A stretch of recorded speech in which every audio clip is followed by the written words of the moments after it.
Hi guys, V here from VTO Gaming, and today we're in Extinction in Call of Duty Ghosts. We're taking a look at the Mayday map and the Devastation DLC, which, as you can see, is set on a boat. This one actually feels the most like the Alien films, just because of the setting. Everything's corridor shooter, and not in the bad sense of the word. We'll grab the drill and we'll talk about some of the additions that this DLC brings to the franchise. Hopefully we don't get the accuracy. Okay, 5 scouts with melee damage. Nice easy challenge to start us off. There's 1, 2, 3. Did we miss one? Maybe it wasn't a scout.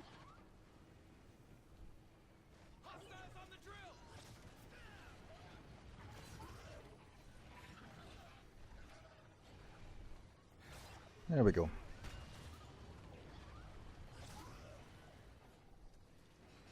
Okay, so this DLC introduces a couple of new things.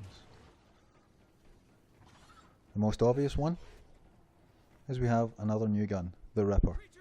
It's a submachine gun that can switch to an assault rifle on the fly. Unfortunately, it uses the horrible mechanic of clicking the right stick to switch. So you frequently find yourselves in the middle of a spray and pray, and all of a sudden it changes to an assault rifle and starts firing slower than it should be, or slower than you're expecting. I know they're limited with the Xbox pad and how many button combinations they could have used to switch between the two, but I'm sure they could have found something better than clicking a stick. I don't know if that's an issue only I have, because I have a sensitive pad and heavy fingers. But I just think it's a horrible mechanic. The gun itself is quite nice, as we'll see here. Submachine gun. Fairly fast fire. Reasonably accurate. Quick ADS. Now, the other mechanic that's introduced into this one is you can use the drill to burst open doors. Hidden behind these doors are sometimes crafting materials. Okay, for the purposes of showing things off, that's the assault rifle mod. Slower firing, slower ADS, but it's supposed to be more accurate at longer range. I really don't like the scope that's on this, but that's just personal preference. I'll stick to the iron sights and the submachine gun mode. Now, let's see, what have we got?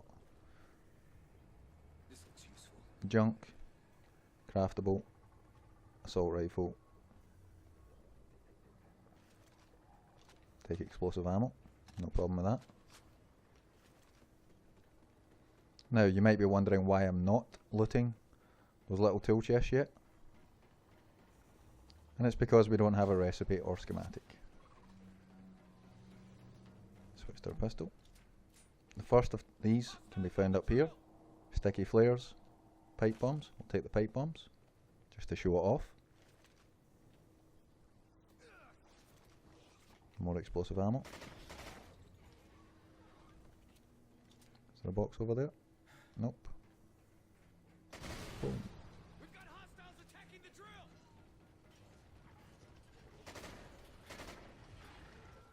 Now there is a trap here we can activate. Sometimes you get the chance to kill so many of these with traps. That can be done fairly easily with that.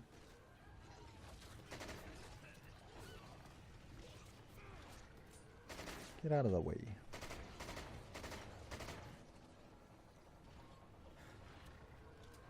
Now, one of my other complaints about the new gun, can't change the sight.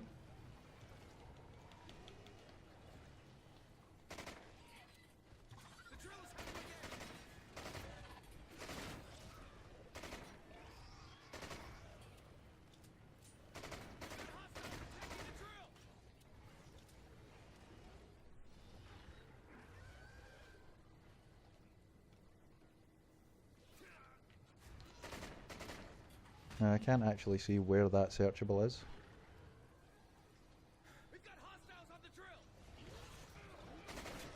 Right, found the crafting item. Where is it?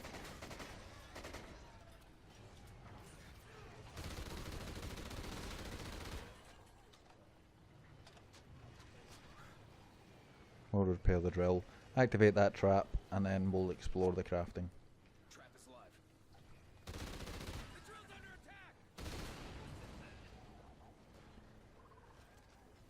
Bouncing betties, nice.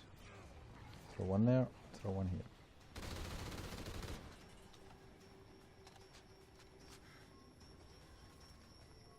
Grip, very nice. Okay, so we should be able to use it to burst into this door. And behind door number 1, we know there are some crafting and stuff.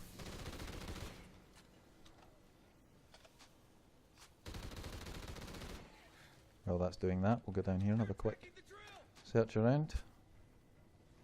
The drill is halfway there. More explosive. I can make something. Fuse. Right, these tool chests are where you find your crafting materials.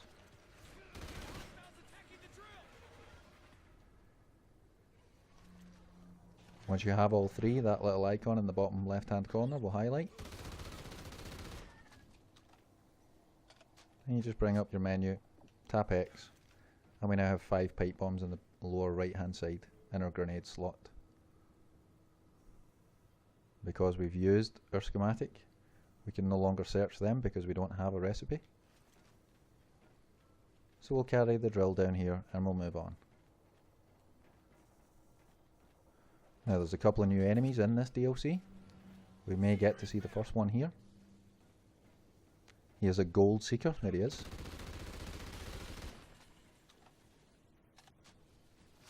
And as far as I can tell, he drops about $600.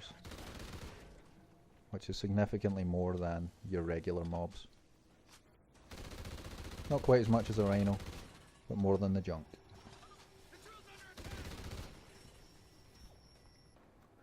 The other new mobs that are introduced are spore pods. They'll spawn on walls and ceilings and things like that. And they will shake the hell out of your screen. Right, spend our points. Drop a sentry gun in the corner. And we'll jump on this one.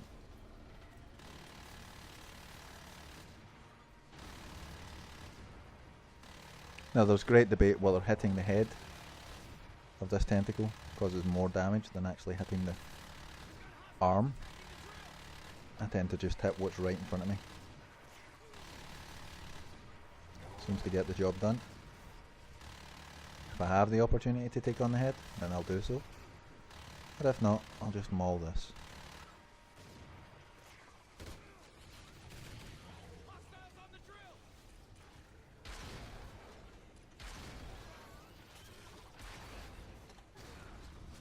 Top upper cache. Jump back on the turret.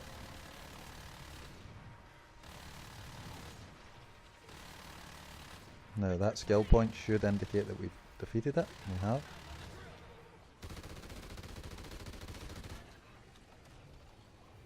And we'll repair the drill. Dun dun dun dun. One of the easiest ways I've found to deal with this section. Hide in this corner and watch this bit of floor.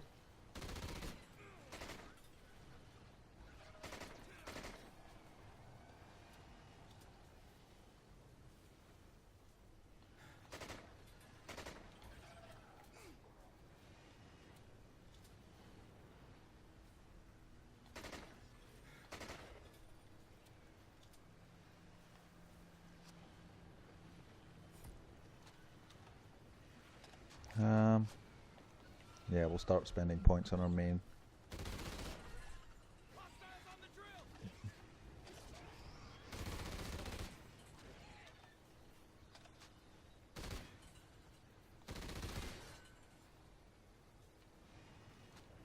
Any of you familiar with the playlist may notice that I'm now using armor piercing ammo. For all the explosive ammo is useful against the scouts and the regular hunters and stuff, the armor piercing is good against rhinos and bosses. And because the bosses are more frequent in the DLCs, I feel it helps us out a hell of a lot more.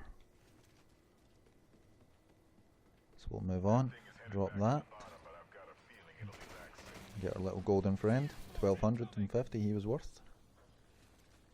Holographic sight, can't get it.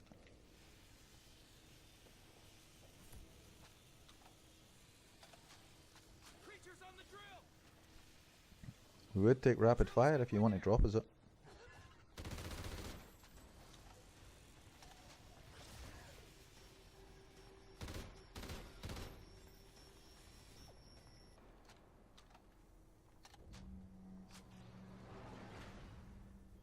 There we go.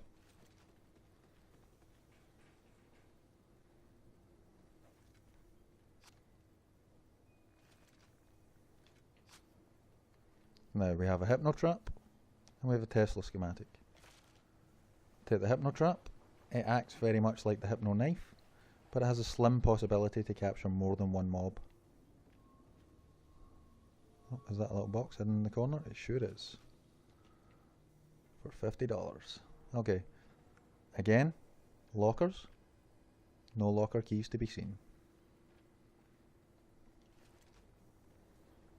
So what we will do is, before we move on to this big section, we'll break this first video here, guys. Any feedback, leave in the comment section below or hit us up on one of the socials. All the details are in the description. I've been V8 Video Gaming. Hopefully you've enjoyed this video, and I'll see you in the next one. Take care, guys.